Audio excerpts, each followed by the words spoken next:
And the Creature are back with the Annadelna podcast episode 21. 21. So this is our first foray into doing this weekly rather than bi-weekly.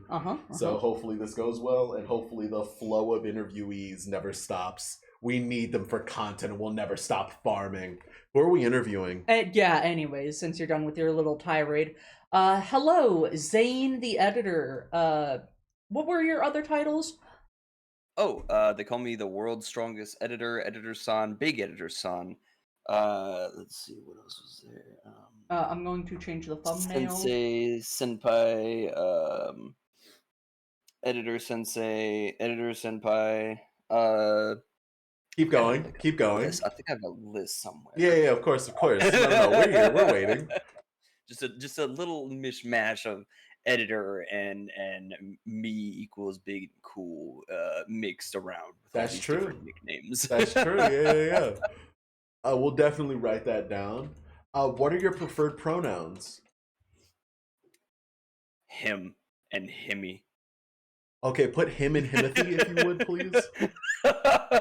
Yeah. All right, awesome. Zane, him, and Himothy. So, Himothy, what age rating do you shoot for with your stream? Hold on. I'm so sorry. Him and editor. Him and editor. And these, pronouns are getting a little out of hand now, I guess. Him, Himothy, and editor. I didn't realize this was a woke interview. Okay. The what is my one more time. What age rating do you shoot for with your stream? 18 plus. I swear like a sailor. And now I'm different because I'm an editor, but I did stream once long ago. It became kind of inconvenient to stream and edit and perform at my work all at the same time. Oh, thank goodness. I get to ask you like 3 different questions for every question I have now, because I get to ask, when did you stream, how was streaming, and why did you end streaming? Oh my goodness. The perfect interview guest. All right. I got you. How old are you? I'm 30. And then lore-wise, how old are you? Since you said that you are a shape-shifting businessman and everything you consume becomes canonical. So we need to know both answers. Did I say consume or create? I think you said create. Yeah. Every image I collect and use becomes canonical. Yes, because when you put it out on the internet, it stays there forever. That's true. So when someone draws you pregnant, Mpreg. That's already canonical. Hold on, let me react to everything you've typed here with man pregnant emoji. Well, actually, I'm gonna go into the collab Discord and find all of his PNGs and edit them to make him pregnant. That's true. Hold on, we're both busy here. If you could answer the question while we're doing this, please. Yeah. Oh man. When did you become pregnant for the first time? That's true. That we do have to think about that. No, I don't. It just happened. There we go. All right. It just happened. I think my creation, my debut, was back when I first started streaming. That was like 6-ish years ago, maybe 5.5 years ago. You're not a COVID streamer? Damn, that's a first. Wait, college streamer. Oh. Sorry, apologies. That was a question. What? I think you said you asked me if I was a college streamer. I don't know. No. COVID. A lot of the people we've interviewed, it started because of COVID, and the lockdown made them go crazy. You're saying you streamed before that point? Yes, actually. Yes. Oh. I was interested way before it. I grew up pretty much watching YouTube and admiring a lot of different YouTubers. Maybe not so much Twitch streamers. That definitely probably came later. But definitely a lot of YouTube. Did you watch any streamers on platforms outside of YouTube or Twitch? Because I remember that I was a member of a streaming platform long ago. I think I was like 16 or 17, so like 12 years ago. And this was before YouTube or Twitch were streaming platforms. No, I don't think so. Not Hmm, at all. Because interesting. there were still like I think streaming platforms were starting to take a foothold in the video entertainment landscape. And then that's what I would be watching besides YouTube. It would be YouTube and then like Netflix and Hulu and Crunchyroll. Oh, okay. So you started streaming 6 years ago.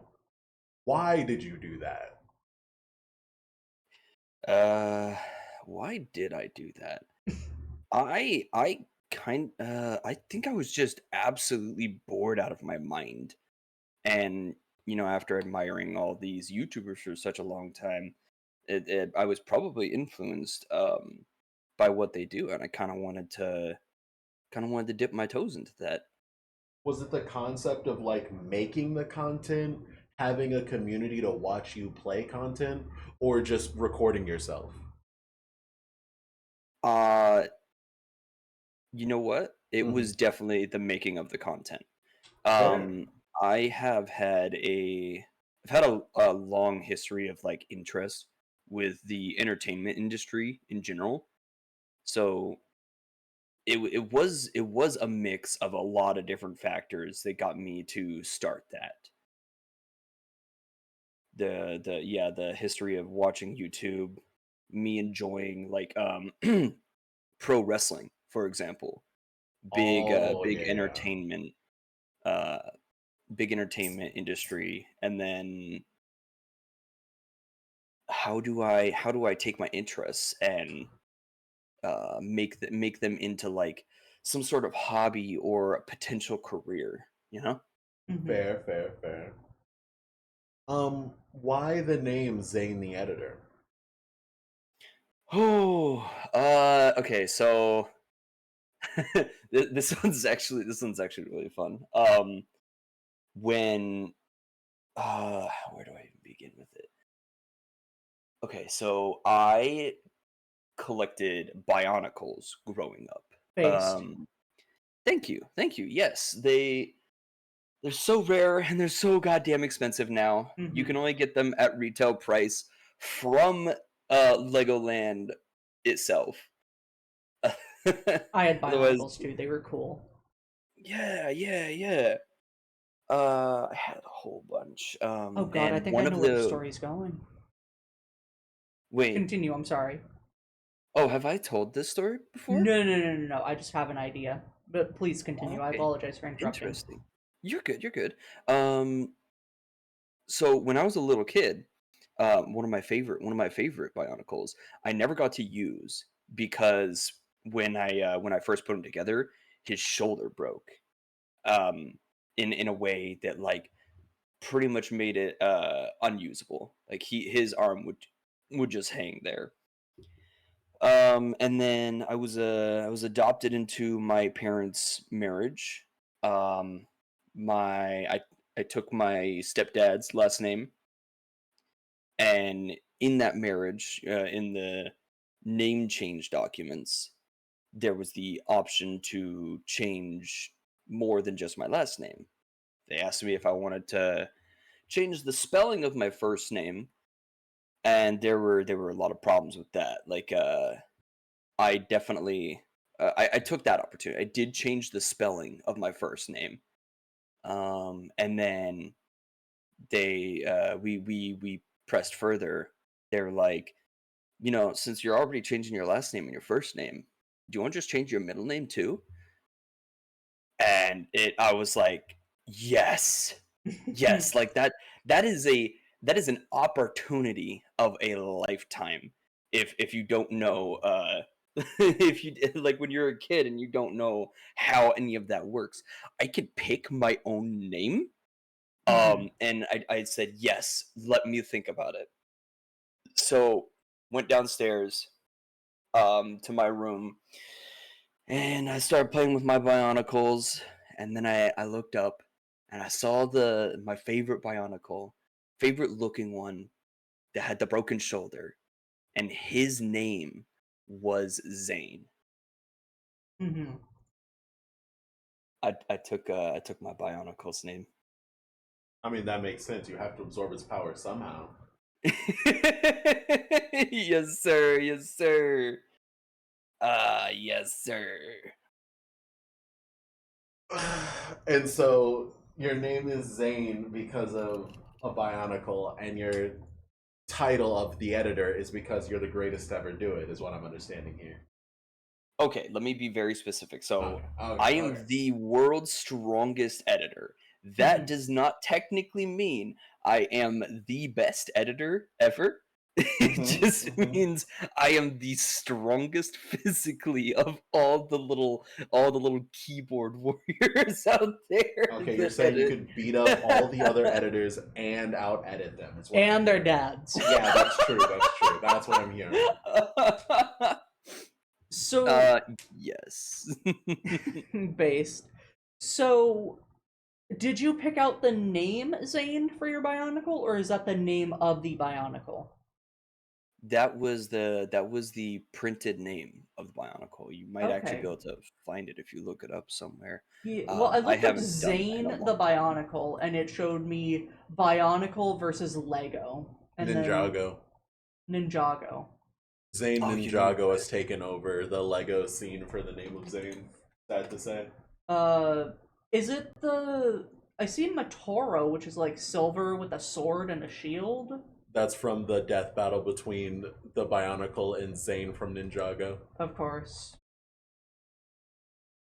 It was a... Gosh, I don't even know. That was well over 10 years ago. Don't worry about it. If you decided to name yourself after something that isn't actually that name, we'll laugh about it later. It's fine. I promise you, no lies, I did. His name written on the package was Zane. Interesting. He was a blue and white type. Blue and white. Did it have like an alien head? Was it like the bug-looking ones? He didn't. I don't think he had a. He wasn't any sort of he didn't have any transparency, and he didn't have a gun. Okay. I you don't remember think the weapon it had. This is very important. This is yes. super important. Wait a minute. I think I no, maybe that might be him. I think that might be him.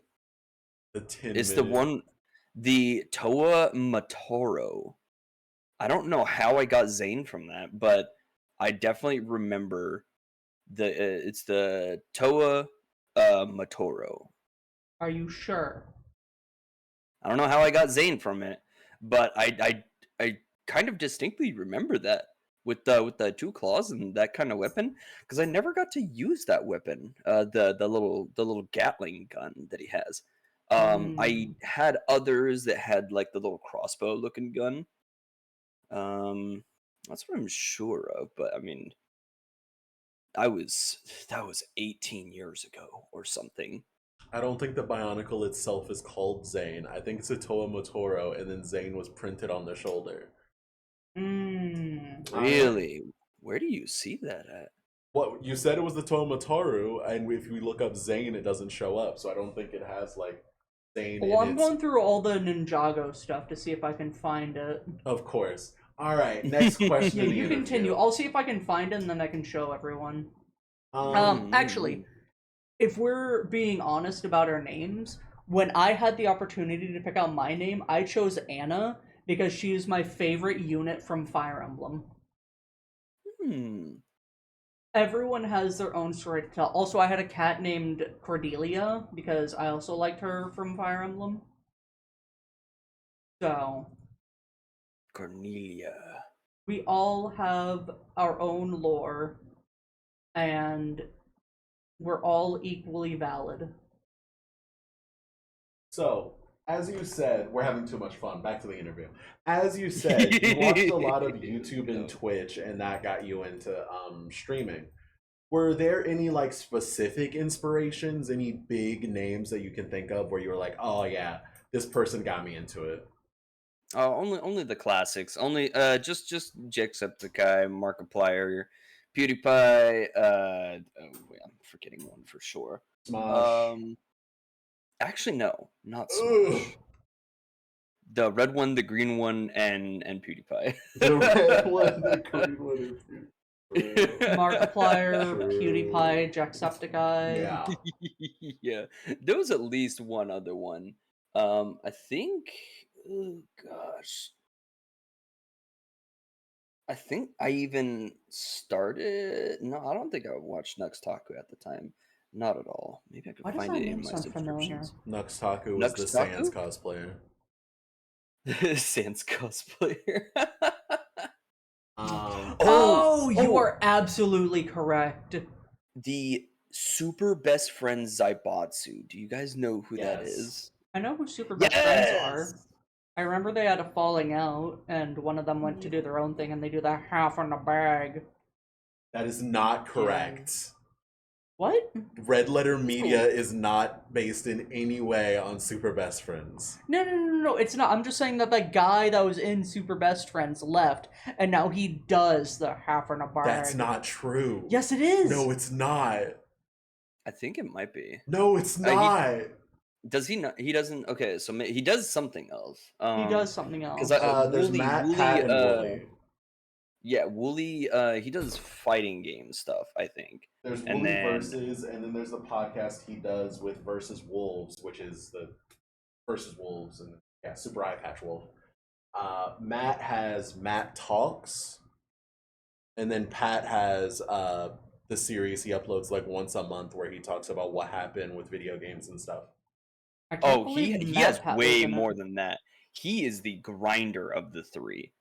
He's got 2 channels. He's got multiple series, and they are all very entertaining. I love all that. He is very inspiring because you can see like he had the thing going with the group, and if I remember correctly, it was I think I tried to track the drama.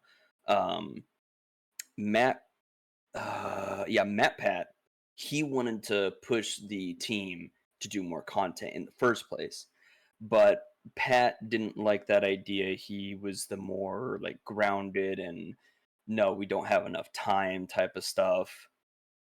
And that is kind of how like that is what that is what their falling out revolved around. And so that's what caused them to really split. And Matt Pat shows he really wanted to do more content by having like 2 channels and several different series.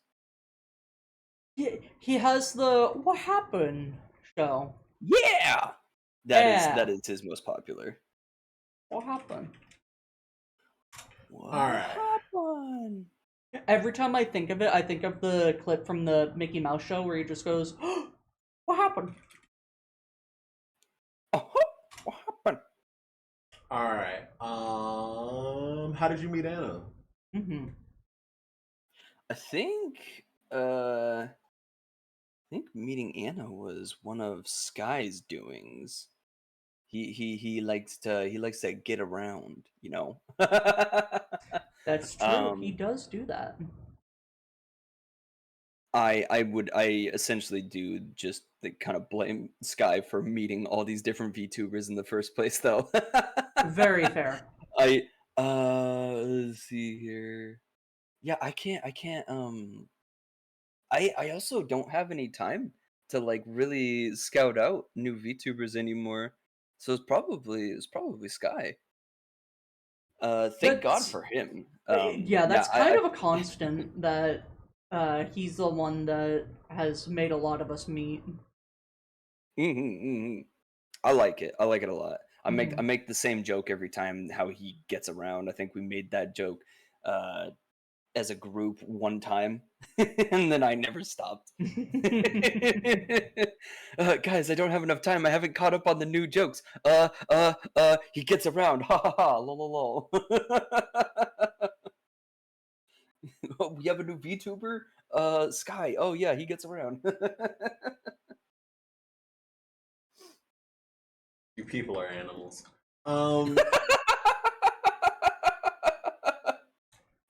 Thank you. All right. So we know why you started streaming. You wanted to learn how to make the sauce, and you thought making the sauce would be fun. So you like the background stuff of streaming, kind of like someone who becomes a chef because they like watching the people cook and then going, "I think I could do that," and learning it would be fun. Why did you keep streaming after that first time? Why did I not keep streaming? Like, why did you keep streaming while you were streaming? Like, you made the sauce the first time. Why'd you do it the second time or the third time? It's under the sauce. Oh, okay. I've thought about this a couple of times too, and the answer was that in some cases I would enjoy the game I was playing a lot. Let's say, like for instance, UFC. I tried to do a little series where I was commentating over the AI fights of UFC, and I enjoyed doing that. But then when took it to the lab, I didn't enjoy editing it. And then there would be something like Halo, where I think it was like Halo 5 or yeah, it's like Halo 5 or 6. Sorry, reminiscing on old Halo. Um, I didn't enjoy playing Halo 5 or 6, but I really enjoyed editing it. I went crazy with that. I did some snazzy little things. And the math wasn't mathing for me, right? How am I gonna make this like work half of the time, when half of the time I like what I'm streaming, half the time I like what I'm editing. At some point I'll find a good middle ground maybe, but I never did. It was the my work kept getting in the way. I was also developing a social life, and I think after 2 months, it really wasn't that long, and I learned a lot in those 2 months. I really dropped the streaming altogether. I'm trying to remember if I attempted to venture into editing somehow after that. I do not remember though. Oh God, why don't I remember? That is okay. You are under no obligation to fully remember. Yeah, I'm totally blanking. I think I did like try to look up how I could get a job editing. That was really fun. Like I think it's the same for artists, right? How artists they'll draw something and bring it to life, and they feel like not only like a sense of accomplishment, but a sense of like there's this creationist feeling that you can only get from bringing something to life like that. And that's probably what I felt. I really wanted to find something to eventually I wanted to find something to keep editing. Mm-hmm. I don't think I did in the first year. Sorry. Yeah, we can go to the next No, question. I'm sorry. Honestly, if I could, I would pay you to edit for me because I do really like your editing style. I think it has a lot of charm, and I really enjoy it. I try so hard. I I try so hard. I think you are a fantastic editor. Thank you. Thank you so much. I always have that mentality of like if I can do it better, I should and I will. Which by the way, remind me, creature, when you do update your little slime boy, I can make it wiggle and jiggle without the skull wiggling and jiggling. We vibe with that. The skull is kind of a slime creation as well, so it should Oh, is it? wiggle and Okay, jiggle. okay. Yeah, yeah. Oh, well, Um, never But I mind. mean, I did I it right could the first time. send you what do you use for your art? Because I use Metabang, and I could send you the like file, and it would have a separate layer of the skull and the slime itself. Hmm. I don't have it uh, now because I would have to redraw it because what I used to make it before was a tablet that crapped out. So Hmm. Okay. Okay. Um. Let me get back to you on that. mm-hmm. The homie do be busy. I I know. actually planned for this this next week. I have all of next week off from work, and I plan to take 1 or 2 of those days and do a full 8 hours of editing or editing related work just to see what it feels like because I've never gotten that opportunity yet. That is very valiant. I hope that you remember to take breaks because you do not want to burn yourself out, nor do you want to force yourself to do something more or longer than what you are able to handle. It's a very valid, very good Mhm. point. I am always aggressively artist rights, as I've told nearly every other artist who does an amazing job at what they do. Um, Everyone else can go fuck themselves. You got to put in the amount of effort you believe is worth it. In the sense of like Glitched Phantom and I believe T-Bonnie, where they're like artists who kind of do commissions. I always say like sell raffle tickets to the people who want your art instead of trying to sell individual things to every person who wants to buy something. So you're creating one piece of art that you believe is up to your standards, and then people are buying a chance to get it rather than having to create 1,000 pieces of art that all probably won't fit within your standards. So, you got to do what you got to do. And if that means you got to murder people, you're an artist. You deserve it. AI happened. A little bit of murder is okay. I kind of like that idea. I kind of like that idea. Right now I'm kind of going with the do 1,000 pieces of art to get the experience, and then I think it's working. I think it's working. Mhm. Uh, Droplet has actually hired me recently to do extra work for her. Mm. So that has been a great opportunity, and I didn't realize how little time I have for literally anything until I had to sink time into to the shorts that I'm making daily. So it's gonna be a real like eye-opening experience when I no longer have to have this job interfering with like the passion I have and the hobby. This passion and hobby of video editing can pay me way more than what I actually do right now. Mhm. So question for you for later on in the interview. Do you want to talk about AI and how it affects you right now or in the future? Or do you want to just kind of avoid that? That's an interesting topic. I've never actually had that conversation before. We could do it. Yeah, we I'm could a do it for hater. sure. I love being a hater. I want you to know that. I love hating. Anytime I can get someone to vehemently disagree with something, I'm 100% on their side. All right, we'll do that later. Um, so Yes. we got the why do you stream, and you also added in the why don't you stream anymore aspect of it, so I appreciate that. Oh no, how did I lose my place instantly? What is your future? What is like the plans for Zane the editor? What are you trying to do right now? Oh boy. Okay. Let me collect everything in one nice little package if I can. So right now, let's see. I have the daily shorts for Droplet. I have all of the Kaiju and the Waifu Boys. I don't know if you guys have seen the home video for the channel.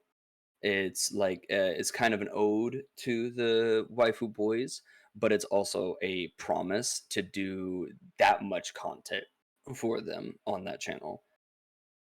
So that's a now thing. In the future, um, whether or not I continue to work with the Waifu Boys, I'm not sure. I think well, I know at this point, I should be getting paid for what I do. I big ego son editor here, but I know that I'm pretty good at my job. I every piece of work that I do, I make some people look bad with my editing. Oh, absolutely. The best to ever do it, and you will kill them with your bare hands. We've gone over this, guys. There is only one. There is only one editor that I would consider better than me. If you're trying to find the Kaiju and the Waifu Boys channel, you have to search up Kaiju and the Waifu Boys. Okay. There's no H. What is his name? He edited for Oh yeah, and if you search it up, you'll find a lot of my streams. Yeah. Lonely Godzilla girl. All right. If you go to one of my streams, I link it in. Will you let our interviewee speak? I apologize. You're trying to do a thing, and I'm trying to help you. God. Anyways, continue, Zane. I'm so sorry. You good? You're it's good. the at Kaiju Friends. So who was it? The video editor that I'm thinking of. He worked or does currently work for the Theorist team, film theory, game theory. Apparently, in his past, before the film theory and game theory, he edited for like 8 different YouTubers or VTubers, something like that. He is also one of my big inspirations, just because of his accomplishments.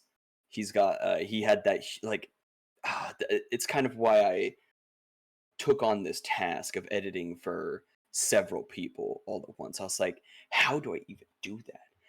I didn't know that you could edit for multiple people, but it makes sense.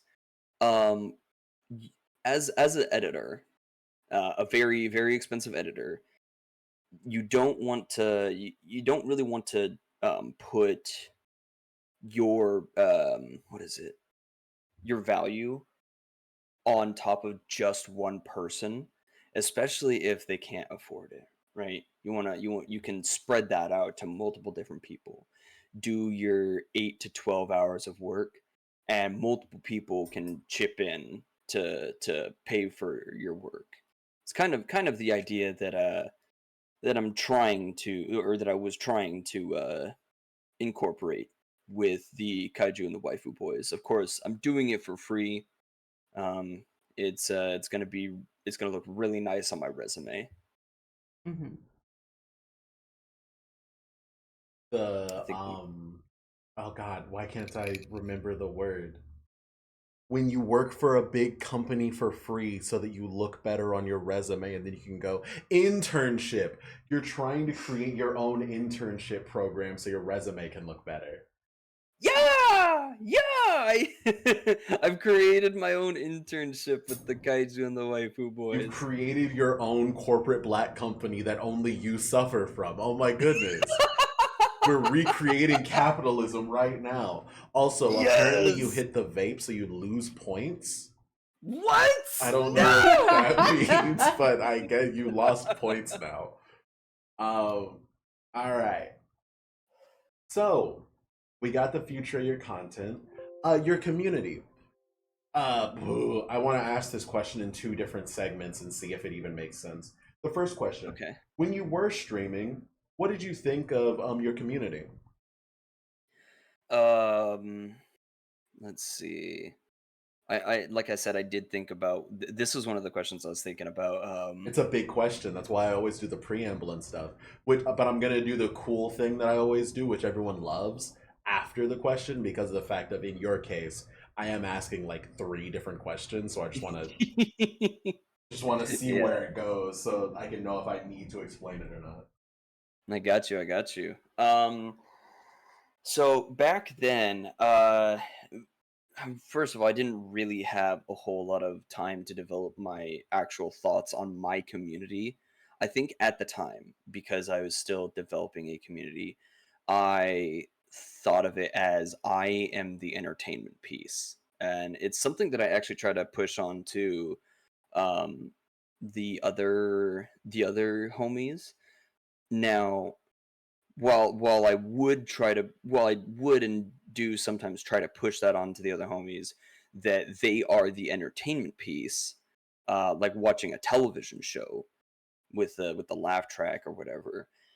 I noticed from your guys' interviews, not everybody thinks that way. Something that really impressed me. I might be answering your second question before you even ask it. Yeah, maybe a Something little bit, but whatever. something that really impressed me is that some of the you guys can remember like the life story or the details about individual viewers, and that actually absolutely amazes me, astonishes me. I don't think I could have ever done that. Like it's I didn't really hang on to any of my viewers like that when I was first starting. I kind of assumed they would come and go, depending on if I was entertaining or not, and to include the videos.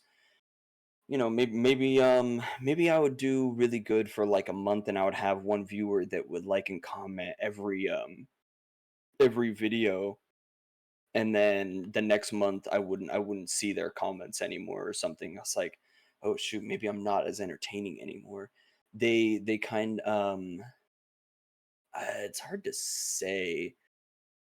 Yeah, it's hard to say what I thought of my community when I did stream, You said a because I lot, and I can tell thank you you. exactly what you mean. Right after I Oh. do my awesome, sick thing that I always do because it's great. So, in order to prove to everyone that I care about all of our interviewees, I always give this question of, are you community minded? And then I give the answers of everyone else to make sure that everyone knows I care. All right. So the first person that I asked this question to was Sacred's Hearts. They view their community as a safe space, and they view their Discord as the safest place possible. They want their community to be a group of open-minded people who all give each other shoulders to stand on so that they can all be the giants that they want to see themselves as, and help each other to become like a better community and better people. And that is Sacred's full goal of their content, is to uplift everyone that watches their content and hopefully help each other to want to uplift everyone else. Tony the Pinguino viewed community as a fun side thing that you get when you make content, but because of the way that Tony is, Tony didn't want to rely on a community in order to make content. So he does his best to make sure that the content is always the same, whether it's 0 people watching or 1,000 people watching. So he will view the community as like a fun thing, but not a quote unquote necessary thing for his content. Sky use the community as background dancers. Of a dancer by themselves on a stage is always going to be very entertaining, but the moment that everything clicks and kind of hits the best is when the main dancer is going all out, and then you have the background dancers accentuating that. And that's how Sky views the community of like having fun playing a game and streaming that is great. But once you can add the interaction with chat, then it's the peak of what Sky believes a content creator should be doing. Glitched Phantom, due to circumstances in the past, and also because I kind of believe it's well, is you create content, and then so like there's the content creator, there's the content you create, and then there's the viewers of the content. And Glitched Phantom really enjoys having that line between like the content creator, the content, and the people watching it. And they don't really like to cross that line of like being quote unquote friends with your viewers. So they enjoy making content, and then people enjoy the content, and then there's the interaction through the content, but nothing really past that point because it gets uncomfortable when some people get too close to the content creator. T-Bonnie, not yet a streamer, but when they do, of course, the biggest fans will be us. But they haven't really had a chance to think about what they would want when they're building a community, so they're just kind of gonna let it ride, and then as time goes along, have a more defined idea of what they want their community to be as it's building up. Barden, Barden also doesn't really have that big of an opinion on the community right now. They're building up, and they really enjoy the process of building up, so they don't want to put their community into a box just yet. So they're just kind of letting it grow, see how it feels, and whatever goes on, goes on. Annadelna, best dump here on the internet, obviously. Views the community as friends. She used to do a lot of stuff where it was like, all right, I'm playing a multiplayer game. Chatters, get in here. We're going to play. We're going to get in a Discord call. We're all going to hang out. Then she found out that there are a bunch of 12-year-olds in her community, and she was like, oh, well then, we're going to have to deal with this. So now she has a bit more of the glitched view of like creating content. The content speaks for you, but she is also still willing to accept viewers as quote unquote friends. And it's worked out so far. So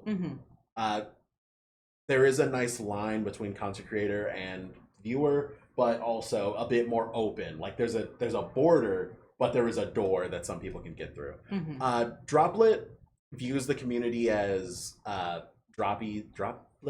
puddles. Oh god. And is oh no, I'm blanking. Views the community as friends, always has fun with the community. Agrees with Glitch that there definitely should be a line, but again, the line is very faint for Droplet because nothing too bad has happened, but she enjoys the safety of having the line, but also enjoys the community. And then we have Succulents. And Succulents agrees with Glitch that there should be a line, and agrees with Anna that having a door on that line is enjoyable. And for you, Zane, our newest interviewee, your view on community is similar to one that I would have if I were to make content of the people that you're talking about. If they were in a restaurant, would be like the servers.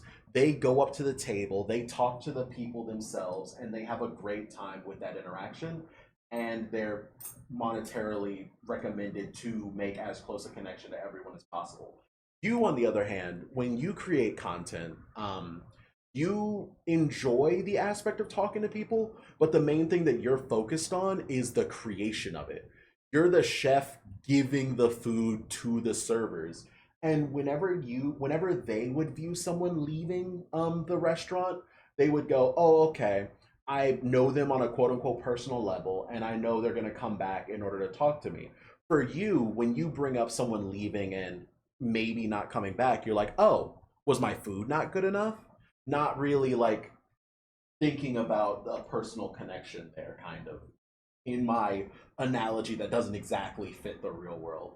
So you view the community in a way of like, I enjoy them being there because them being there gives me the feedback I need in order to better create my content so that it can better be enjoyed by the people who are watching it. I want to say you're less personable, but in the meanest way possible. Like I don't know. That's actually really I like that analogy. I'm the chef, the streamers are the servers, and then the people at the tables are the viewers. Yeah. That's a really, really good analogy. I really like that. Yeah, I'm definitely focused on the entertainment aspect of it. When I create it and I serve it, is what I absolutely live for. I'm gonna make a joke. It's a joke. Please don't crucify me. I'm not talking about you. I know you won't. You'll just beat me to death with your bare hands. There are two kinds of failed streamers. Number one, vertical streamers, and number two, people who quit streaming.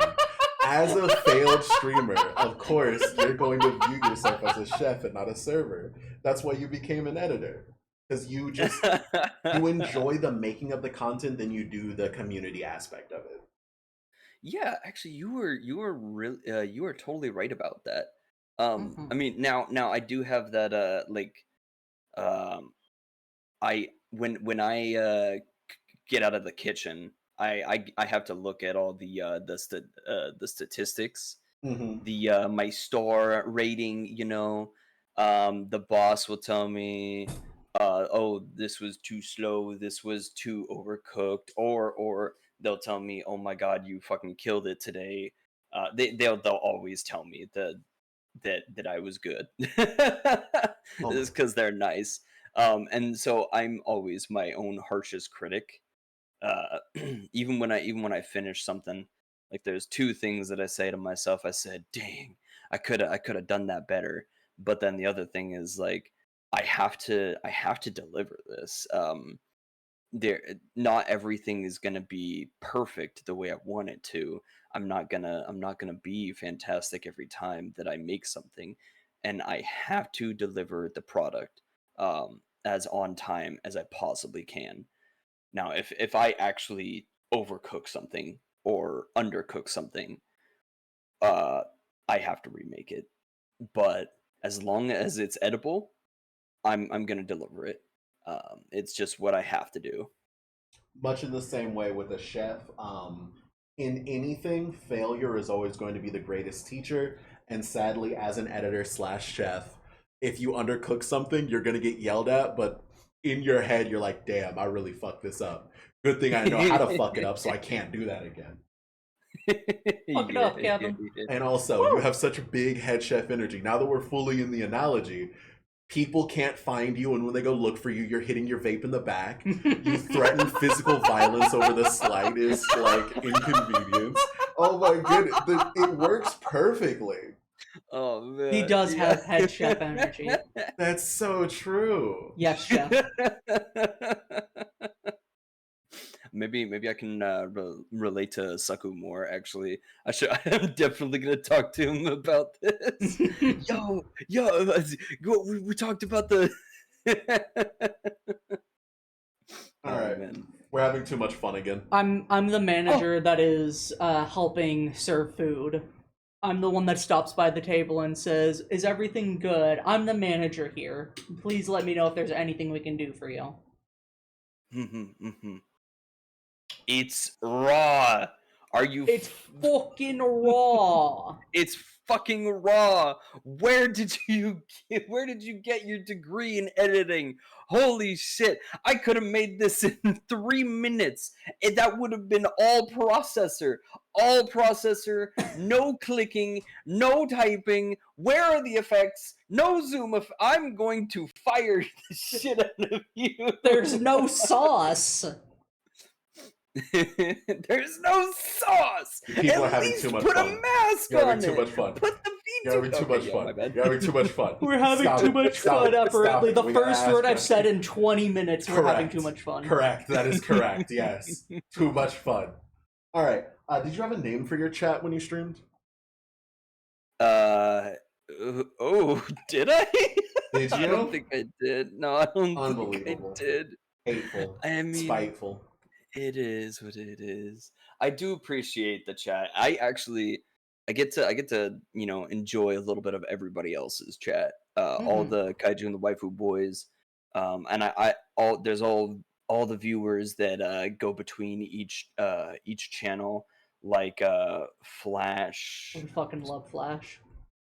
I've been seeing Luke more often.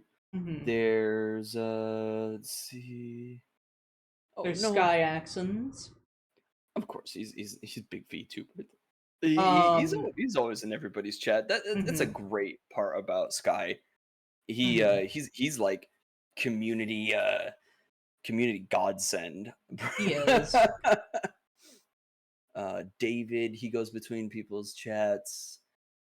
Why can't I remember any other of the viewers? That's what I'm saying. Is like I'm actually so terrible with names and remembering people. I have Same. my the 10 most important people to me in the kaiju and the waifu boys. That's all that matters.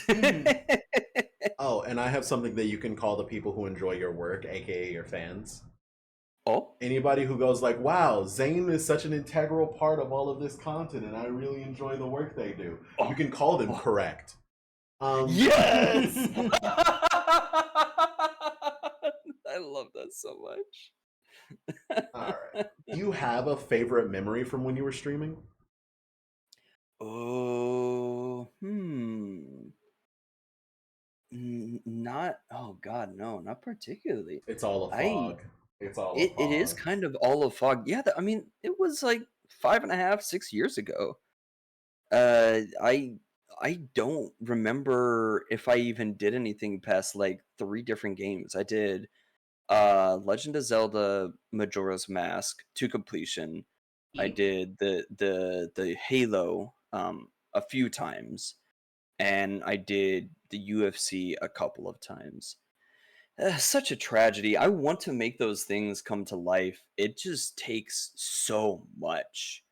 Mhm. Um, and Droplet actually, she mentioned it. She's like, yeah, the editing takes so much time from my Mhm. streaming, and that was kind of how she came to the uh, agreement or realization that she could stream more if she had like a consistent flow of shorts to boost her channel. And that would be my role. I save the streamer time from making shorts. I make real good quality shorts, and their community grows from that too. They get more viewers, subs, likes, big pretty numbers. Mhm. That's true. I've been trying to make shorts myself, but God, it is time consuming and well, I hate hearing my own voice. Yeah, that's long gone for me now. When you hear your own voice long enough, yeah, it doesn't phase you at some point. Yeah, I'm starting to get to that point, but I don't know. Time is a big thing. I've got big projects I've been holding off on. That's fair. Mm. And so, what is your favorite memory from editing? Like from working with other people and editing their content? Oh, no, that's the one. That's the one. Oh gosh. Oh, I have to look at my catalog. I really Unbelievable. do. Unbelievable.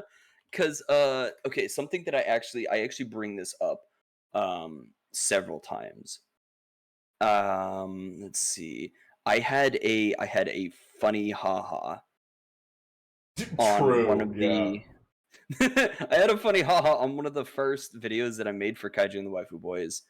Um where they were playing Power World, and it was Shinobu, right? I was teasing the fuck out of this guy because he comes he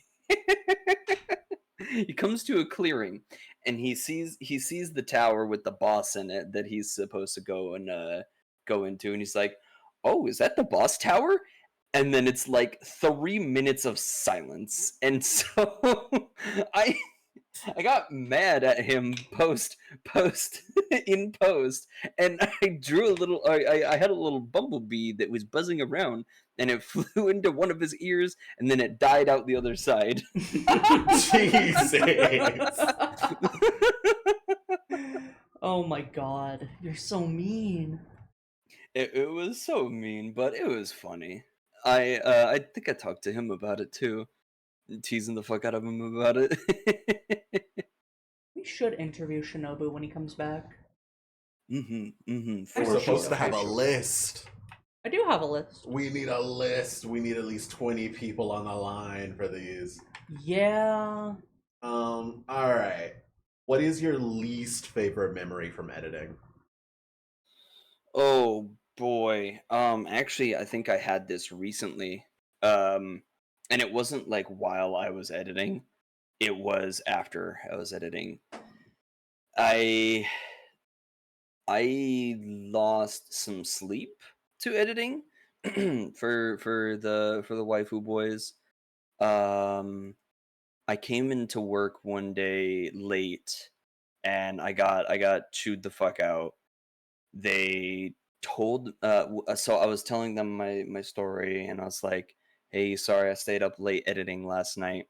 And my my bosses hung on that. They hung on that so hard. They said, "You can't edit anymore. It is interfering with your work."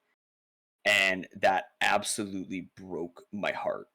So like that's why you see on the channel, um the last video I did before that was I think it was the Sky Practices paper mache with your face. Um that was the last video I made when that happened. I did make another video 3 months later because I was starting to come out of like this brokenheartedness from not being able to edit, and I was like, okay, let me make something to get myself back in gear. It didn't work, unfortunately. I went right back into the depression afterwards. So many things were happening. I cannot wait for my to be done with this job so I can do editing full time. That's the goal. That is Mhm. editing full time, making a job out of it, a career. Like they tell me in this job that I have that it's a career, and I'm like, no, this is a job. My career is video editing. I've done video editing longer than wait a minute. I have done video editing longer than I think I started video editing before I even started streaming, actually, now that I think about it. Gosh, what did I do back then? Oh my Holy goodness. smokes. I'm so sorry. You're good. You're good. But yeah, sorry, going off on a tangent and Oh my god, a getting in my tangent feels. on the interview? That's never How will we happened before. survive? As a middle manager myself, I just want to say, kill all middle managers. Hey, you inconvenienced us by being late one time. Quit doing the thing that we have no jurisdiction over as your boss. Die.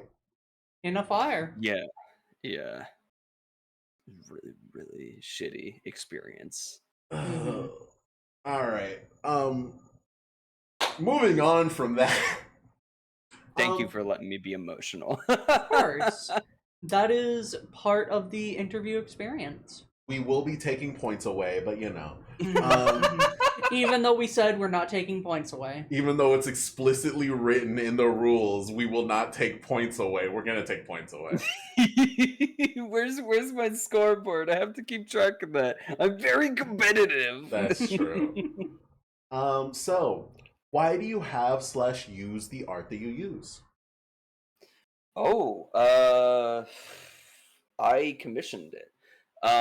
Except for what you see now, the Repo Man, all the other art was either commissioned or somebody did it for free. Let's see. Mhm. So somebody described it as the little bean boy that I use The Bean Boy. with the big dome piece. And then I think that was the first one. Cecily turned me into a duck or a goose, a silly goose. I asked someone to turn me into a little wiggling bumblebee bean. Somebody for free did a like an AI representation of me. I think it actually turned out really well. And then somebody else just did a whole like they did the little drew the Repo Man as a as a little goofy guy. It's really pretty. I like it. And then the actual Repo Man, I took my original art and kind of plastered it over something else. It worked. I really like it. I'm glad that it worked out the way it did. I look very pretty. I'm mobile. I wiggle and I jiggle. Mhm. It's time for jiggling. Yes. Uh, oh, did I answer the question? Yes, you did answer the question. Okay. Um, I really like all the little pieces of art that I have. I don't have many, but they are all very important to me. Mhm. Side question to this one. Do you have a theme? Like I'm noticing right now because I haven't seen much of your other stuff, but like your Fugi in the game show that you did with Anna yesterday, you were kind of a businessman, and then now you're a repo. You sent us the art for the thumbnail, which is you with your magical editing powers. Do you have like a theme of technology and stuff, or is it just kind of whatever you're feeling at the moment? I do, and this might I might be able to explain this better by showing you guys this. I don't know if you want to do anything with that, but I am a businessman. I am uh, big boss type energy. So I like to just to say for that first image at the very top, just put that and then white background, and then on top say no air fryer, and then at the bottom no bitches, and then you're good for that one. That's the energy I get from the first one. Just in case you needed think. that for something, you're welcome.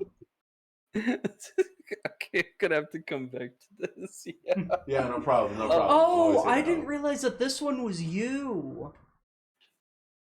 the oh yeah, Very dapper that one do with be me. the cigarillo. Yeah, that do be me. I asked Okay. him to make it into a vape, but because it was like some Oh, sort of mention some vape, you sort of lose like a point. That is a rule. that's a new rule. If I can hear it, you lose a point. Oh God. I'm gonna lose a lot of points. I think we But can make yeah, an exception for Big Editor Son.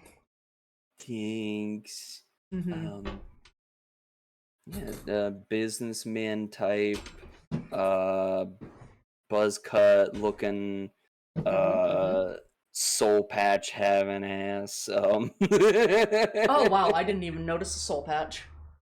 It's actually there on my repo model too, but it's hidden because the repo chin is so tucked deep into the torso. So why robot? Why robot? Is it just repo, or do you like do other robot? This one, the repo robot is unique just because I was able to animate it. Uh, I the other ones I would have a much more difficult time animating, but this one because I was able to take someone else's pre-built VTuber model, um, when repo was blowing up in popularity, and then plaster my art onto the skin, do a little wiggling and looking around and making a gif out of it. I was able to like animate myself. So this won't be like a forever thing. I'll probably evolve even further, maybe later. But I'm not like a full VTuber. I don't think I wouldn't consider myself a full VTuber, even though I technically fit the exact definition. It's just something to give me a face, you know. Anytime I'm in there, I I need to find a prefer. name for people who do not stream themselves but are known because they pop into other people's streams, such as you, but you're also an editor, and T-Bonnie, where it doesn't sound derogatory. Because the names that I come up with in my head are like those little creatures that like attach to sharks and are like incredibly useful because they like clean the shark and help the environment. But I don't want to call people like barely a parasite. You know what I mean? That doesn't sound good. That doesn't sound good. But I'm trying to Right, be right. like, Support role. Um, support role. Oh. Yes. I mean, what do we do? We fill the dead air whenever we can. I don't know about T Boney. But that I whenever I'm with the homies, I do try to fill the dead air if I have to whenever I can. That is just something that makes sense to me. Something that I did have practice once a long time ago. Feel like it's the responsible thing to do if Fair. I'm gonna be there. Fair. All right. Actually, it's unfair. I would prefer to sit there, be quiet, and do nothing and leech. I would prefer to leech. But you can do that. Just turn on your stream. No one's stopping you. All right. And now to get into the weird question that I ask because I think it's funny. How do you feel about streamer bait games? When I talk about streamer bait games, I mean like when Among Us comes out and becomes incredibly popular, no one expected Among Us to become super popular, but because it did, then the other games start coming out, like Goose Goose Duck. Then there's the one where you're real people and you have to vote people out, and then there's God, there's so many. And then there's like Fall Guys, and then there's the Roblox Fall Guys and that kind of thing. I'm not talking about the game that came out that became super popular. I'm talking about the games that come immediately after that are just clones hoping to take some of that. Honestly, I see like no problem with excuse me. Honestly, I see no problem with streamers like getting in on that kind of action. If not for the content, it's just a great reason to hang out and play with your friends, whether it's a shitty game or not. You're too good of a It, person. I need more hatred. I ask these questions specifically so people get mad and no one gets mad. I need hatred. I need people to get angry. Very optimistic. You want me to get angry? Ew. Yeah, no, don't worry. You'll get angry about how bad Legend of Zelda is in a little bit. Don't worry about it. Okay.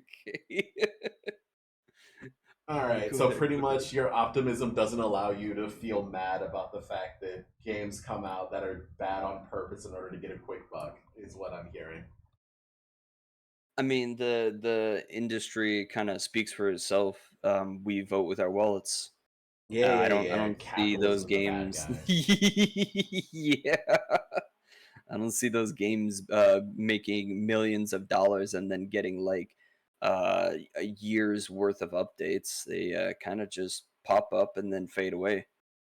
Just like Content warning. No, not content warning. The game it's based off of. Lethal Company? Yeah, Lethal Company. They just had an update. Really? Yeah, they're back?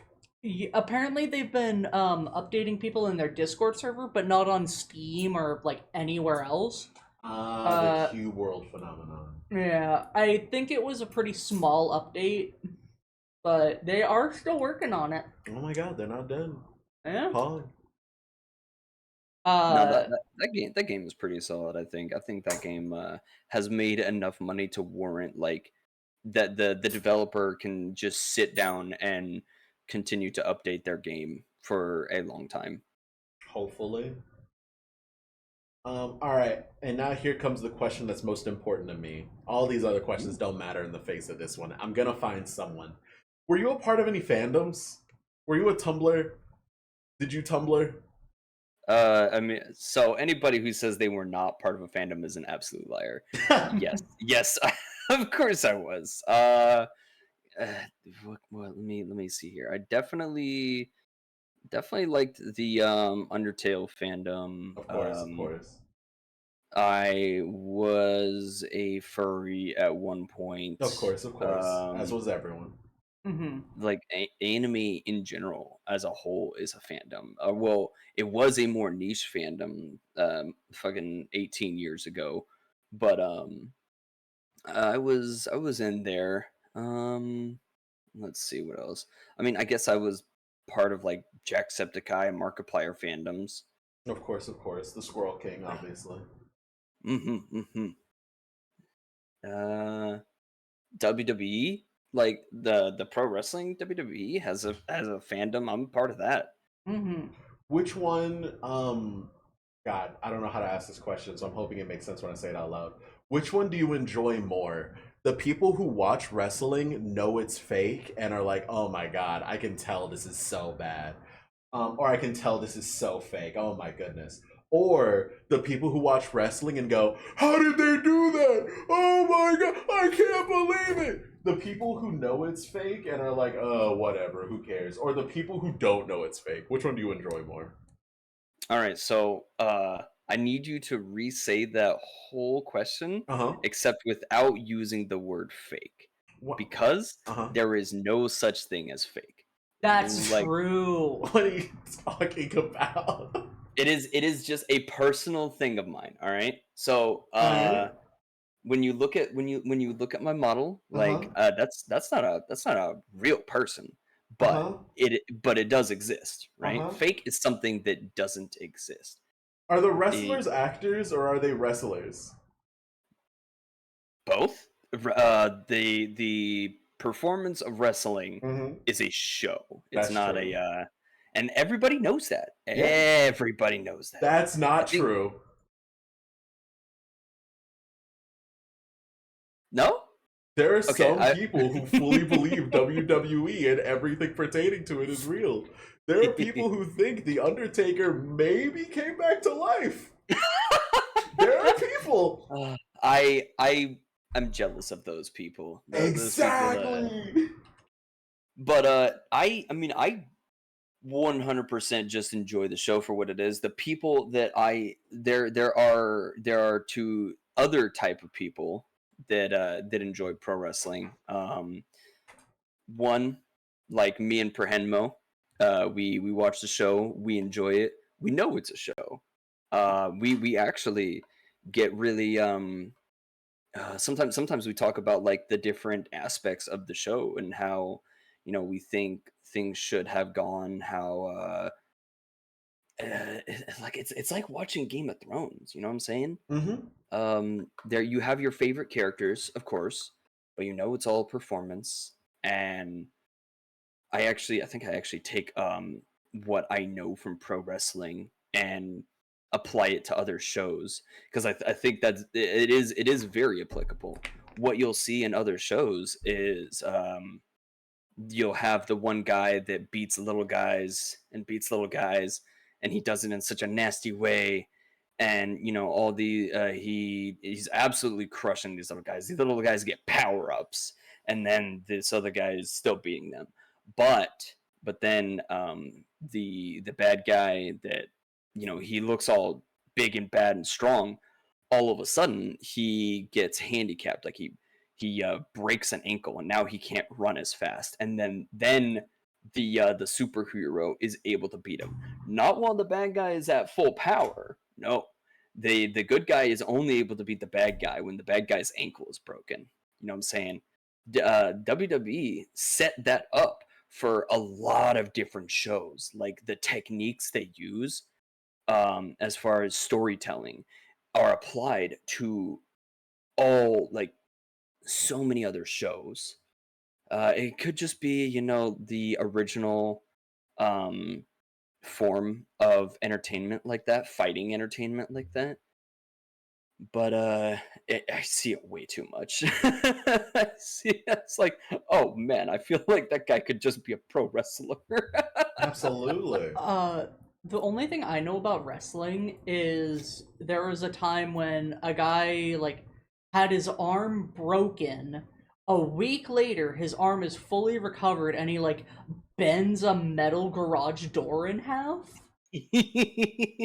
WWE is just a whole anime. It's just Yeah. a It live really action is. anime.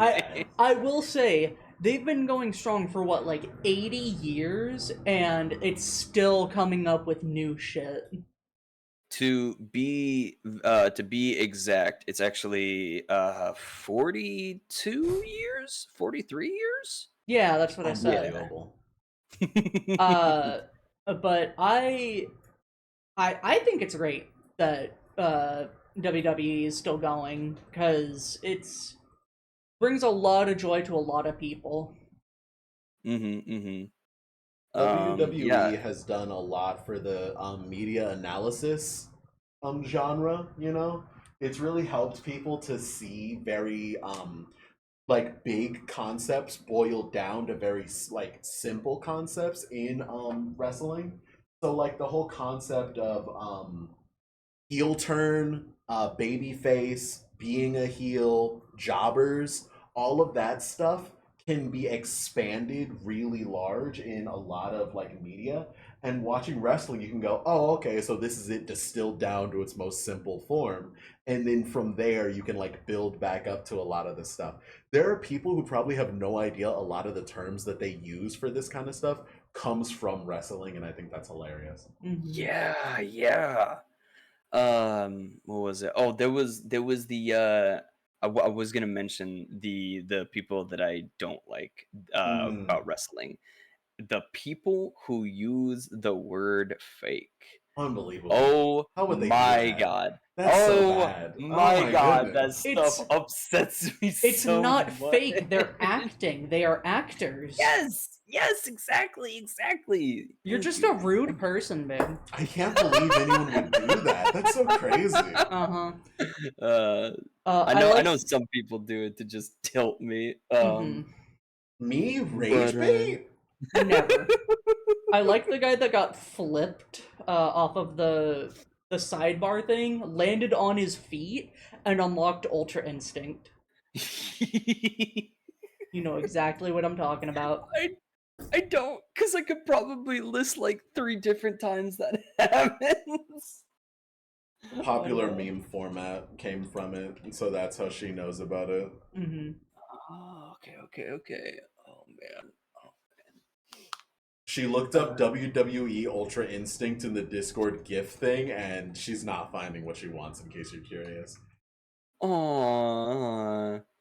Oh, what the fuck You know is what? Did this? you guys know that I do watch-alongs of WWE every weekend? Yeah, I was thinking Oh? of joining because that does actually sound like fun. Yes, and I'm pretty sure today is Saturday. Tomorrow we're doing World of Warcraft. Right.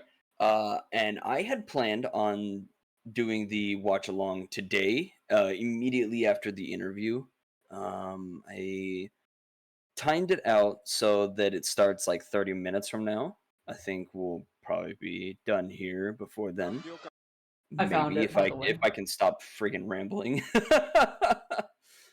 We got Oh. another, what, 3 hours? Something like that.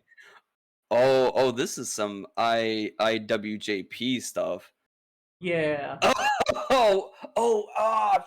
Forget his name. He was He's such a terrified because talented he knew wrestler. that he just mastered Ultra Instinct.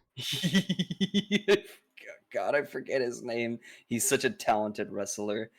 Um, what was it? But yeah. The I was going to expand upon my doing a weekly watch along of WWE. I might actually start streaming that on Kick. Ooh. I think they would allow it, especially if I continue commentary throughout the entire thing. I don't know if I have time or the energy or patience to do that, but I could. It is possible for me to do that. I've been thinking about it, so I If might actually dual become a streaming streamer. wasn't such a pain in the ass, I would probably start streaming to Kick as well. Mm-hmm. Like, Well, you know who I always recommend for multi-streaming? It's Sky. Sky. Yeah, He I figured it don't out. like using Restream though. It is such a pain in the ass to set up every time. And it Interesting. causes a weird delay, and then I have to have two separate chat instances up to be able to watch chat. Really? I Yeah, think or no, Sky. sorry. I have to look at the chat from Restream instead. Oh, And also Streamlabs is just kind of weird about that. I'm sure how much is Streamlabs Ultra? You go ahead and continue the questions, but okay. $27 a month or $189 a year. That's more than my phone plan. Ugh. Yeah, it do be kind of expensive. I mean, it's something that I personally would recommend to all my VTubers is to multi-stream. It is currently the meta. Um, Kick would Yeah. treat you the best, Twitch would treat you the worst. YouTube is where everything congregates. Yeah, I And tried then to set up a finagling thing through OBS because I was trying to learn OBS so I could multi-stream, and it just didn't work. And I was really disappointed in that. But I might give multi-streaming another shot. As much of a pain in the ass as it is, if I were to just schedule all of my streams, I could then schedule a multi-stream through Restream. Yeah, actually, that could work. Yeah, definitely talk to Sky about it. He fucking figured it out. He's Yeah. got all of his chats in like one chat at all times. Yeah, he's got a Restream bot that, like, posts the stuff that is said in Twitch into YouTube and vice versa. Yeah, yeah. I tried to set that bot up myself, but it just did not work. No, it was the Streamlabs bot that I tried to set up. Yeah, I should try and set up Restream again. It would be the best. It would be the best for growth. I also get like 1 or 2 viewers in Twitch, and you have to have 3 concurrently total to be able to get partner, and that is the only thing stopping me from getting partner with Twitch. I I wouldn't put too much like emphasis on Twitch. Yeah. I'm Yes, sorry, this interview is restreaming about you. there. Sorry? Oh, I said, I I'm mean, sorry, this interview is about you, and I keep yapping.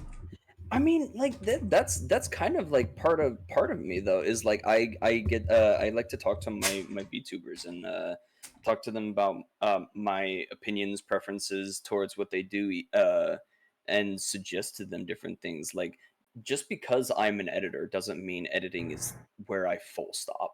Like Yeah. I make suggestions to my homies and not manage, but like kind of assist wherever I can, really. Like Yeah. the better that you guys do is better for me as well. If all of you guys started getting hundreds of viewers tomorrow, that would be good for me too. So why wouldn't I try to help or input at all? I can't make you do anything. Yeah, for sure. Um, which to digress, wouldn't put a whole lot of stock into Twitch.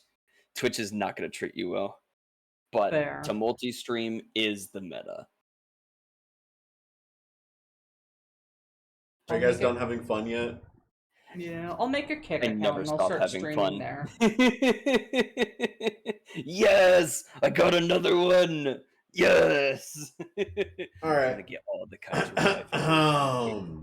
kaiju. So conceptually, since failed streamer and all, is there a difference between games that are fun to play and games that are fun to stream? I did actually kind of go into that. How I said I enjoyed playing a game, but then I didn't enjoy editing it, or I enjoyed editing it, but I didn't enjoy playing it. Yeah, there is 100% for sure. Can you think of one for yourself where you were like, man, this game is super fun, and then you turn it on and you're like, I can't possibly play this with like trying to pay attention to chat or something else? Oh, like that. I no, I think that's a skill issue. True. True. Like I can't imagine any situation like I guess maybe if you're really into the game and it's taking all your focus to uh like it's aggressively taking your focus to the point where you can't pay attention to chat. I mean that's just a good game, I guess. uh a good streamer will still like watch his chat though, watch their chat. um yeah, I can't actually think of a situation Fair. where yeah, you could just skill that back, make you a better streamer, playing a game that takes a lot of focus away from the chat. You'll become a better streamer. All right. So, what are your favorite like genre of games? My favorite genre. Um, good games. Based. Unbelievable. So, uh, how do you feel about Stardew Valley? I've never touched it. How do you I feel don't think I about ever will. Kingdom Hearts? I love the Kingdom Hearts series. I have a tattoo of it. Kingdom Hearts is Oh fucking god. based. Yes. I love Kingdom Hearts. I'm sorry. That's definitely a good game. Sure Stardew Valley is too, but I'm not particularly interested in it. There is a point for me to like if to find interest in it. Like for instance, someone was talking to me about Stellar Blade the other day. Um and I looked at it, I was like, yeah, I'm sure it's a good game. I'm just not interested in it. I have a very distinct opinion on games. Anything that is a simulation is not a good game, as even if it's fun to play. Sometimes like The Sims, it's technically a simulation, but in The Sims case, it's very arcadey, which makes it a better game. Um, but in the case of like WWE, it's based in fictional reality, so it's got like the fictional aesthetic to it, but it is ultimately a simulation. I don't think the WWE games are any good, but I enjoy playing them anyways. I'm getting a lot of conflicting answers of you like anything that's a good game, but you haven't touched Stardew Valley, even though you think it's a good game. I think simulation games are bad games, and of course you only like good games, yet you like this game. I think there's a few conflicting pieces here. Oh yeah, yeah. Of course. So that's kind of how I roll. I will give my opinion, but then I will give an example of something that does conflict with that opinion. That doesn't make Um, sense to me. Everything has to be perfectly logically consistent, otherwise it's just, the planet explodes. no, it is actually. So let me take another example. Uh-huh. Racing games. All racing game, or not all racing games. A lot of those like NASCAR or Need for Speed games, they're based in reality and they are simulations. I don't think they make for good games. I think they are actually Yes. just terrible games. Stuff like Mario Kart, The Simpsons Hit and Run, those are super arcadey, and they've got other elements that are not based in reality. Those are good games. I agree. The only Um, good Mario Kart game is Mario Kart Wii. Yes, continue. He's such an ass, and I don't know what he gains. Correct. but yeah, I mean, like that is my wholehearted opinion. And then I bring up the WWE game. It's like I accept that the WWE game is not a good game, but I still enjoy playing it. There's a huge difference between like quality of a game and then like your enjoyment of a game. Like there are plenty of really poorly made games that I enjoy, and there are plenty of really well made games that I don't enjoy. Like I'd never personally play Claire Obscure's Expedition 33 because if I'm playing a turn based game, why wouldn't I be playing a monster collector? And that makes no sense to anyone but me. I understood it. Monster Collector being Pokemon. No, Pokemon's bad. Digimon. Digimon's great. That's true. I agree with that. Digimon is based. Of course, then there's bad games that are made that no one enjoys, such as Legend of Zelda, except for Breath of the Wild. Breath of the Wild is the only good Legend of Zelda game. Would you agree with that, Zane? No. All right, so you said yes. All right, so simulation games. No. Are you talking about Subnautica? No, Subnautica is not a simulation. That's a survival horror. I think I he's was talking like curious. Sims. When you said simulation and you talked about like real life, I was curious if you were talking about like a hunger bar and a water bar that you constantly have to be keeping up with. No, So I'm that's thinking about that. let me see here. I'm thinking. Oh, a lot of the Call of Duty games are simulation games. They are so based. Some of them are so based in reality that and there's no like arcadey feel to it that it just doesn't become a good game anymore. Um, you could probably take the or it's why very few of the Call of Duty games are actually enjoyed by everybody. I I think think a lot of what I hear about those games is if you want realism, play Battlefield. If you want an arcadey shooter, play Call of Duty. Duty.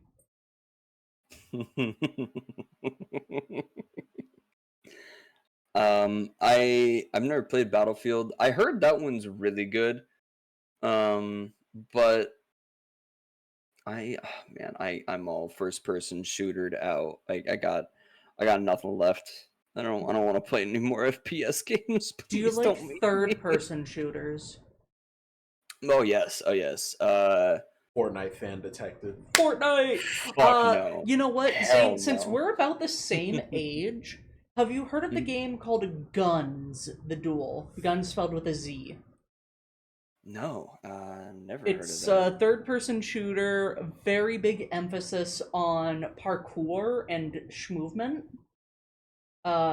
It kind of died off a while ago. They made a second game, and it's fucking awful. But there is a resurgence being made by fans that is coming out, and Hmm. I I am so fucking excited, and It I hope definitely that looks you like a check it out with game. me. That's true. I cannot agree more. Why are you uh, guys so mean to I me? I mean, I haven't gotten a chance to develop an opinion on that game. Um, so all I can do is take your word for it. Fair Really. enough. All right, we've got like two questions left. And So then, of another course, we hour. have the Okay. AI question. Yeah. Mhm. So, another hour. What movies do you like? Uh, good movies. WWE. Gosh, I like all sorts of movies. Where do Oh I my goodness, that you know that's non-committal. Every okay. Actually, question about objective quality. okay. Actually, yes, and yeah. I mean, if you think about it, it makes sense, right? Mm. As a video editor, I have a value system, like an entertainment value system.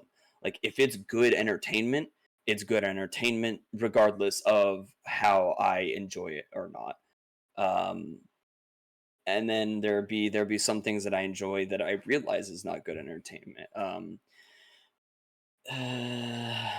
Okay, do I how do you even feel begin? about all right, let me ask this question in the best way possible so that I can be mad at you if you get it wrong.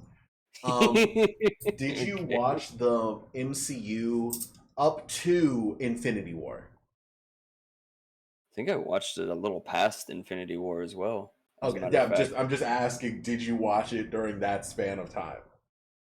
Yeah. Okay, and then did you watch it post Endgame? I think so, yeah. Okay. How do you feel about the MCU before Infinity War? Like Infinity War included before Infinity War. It was okay. It was okay. Like if you were to rate it on a scale of 1 to 10, you would have given it a 5. So I think the so 5 is a failing grade for on my scale. Mm, 6 Hmm. or a 7 is average. mm. Like 6 is low average, 7 is high average. Then what's the point I'd of one to say four? oh god, that's just the dregs and the dog shit and how much each is more dog shit than the last. Hmm. But yeah, I think a lot of the MCU movies, almost all of them, would fall between a 6 and a 7 usually. Hmm. You would Maybe give something as Iron big. Man 1 a 6 or a 7? You lose a that'd point probably for be a that. 7. You would give Infinity War a 6 or a 7? Yeah, it'd probably be a 7. He loves Thanos, by the way. Ugh. Almost as much as he loves so, Waluigi/Walter. Ugh.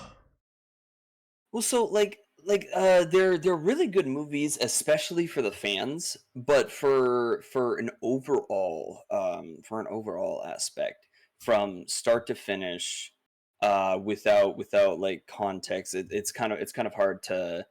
I mean, honestly, like with the Thanos, I think there was two, wasn't it? Two with Thanos in it. I don't remember the names. I'm pretty Infinity sure War you and Infinity Endgame. War. Right, okay. And those two might actually, if I went back and I reviewed them now, they might actually be an 8. But like they don't. There's they're very very reliant on the source material, and they don't have any sort of like legs to stand on their own. They're very very pretty.